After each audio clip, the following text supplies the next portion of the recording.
एकदा एका जंगलात एक छोटासा उंदीर राहत होता. त्याचं नाव होतं चिंकू. चिंकू बाकी सर्व उंदरांसारखाच होता, फक्त एक फरक होता, त्याची शेपटी नव्हती. त्यामुळे त्याला नेहमी चिडवत असत.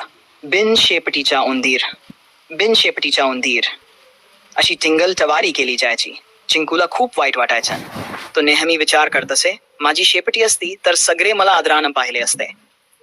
एक दिवस जंगलात एक ससा धावत आला आणि ओरडू लागला, सिंह येतोय, लपवा लपवा. सगळे प्राणी घाबरले. उंदीर सुद्धा आपापल्या बिरात लपले. पण चिंकूचे बिल एका छोट्याशा खडकाच्या मागे होतं.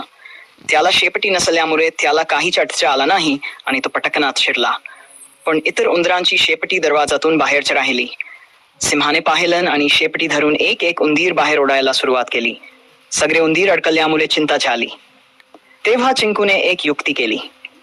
तो आपल्या बिरातून बाहेर आला आणि झाडाच्या खालच्या फटीतून घसरत सिंहाच्या समोर आला आणि मग लवकरच एक मांजराच्या आवाजाची नक्कल करत ओढला. म्याव म्याव. सिंह चकित झाला. येथे मांजर, असे म्हणून तो घाबरून पळून गेला. सगळे उंदीर बाहेर आले आणि चिंकूच्या शौर्याची प्रशंसा करू लागले. त्याने त्याला मिठी मारली आणि म्हटलं, अरे चिंकू, शेपटी नसलं तरी तू खूप शूर आहेस. तू आमचा खरा नायक आहेस. तेव्हापासून कोणतीही शेपटी नसली तरी चिंकूच्या सगळ्यांनी आदर करायला सुरुवात केली. गोष्टीतून शिकवण.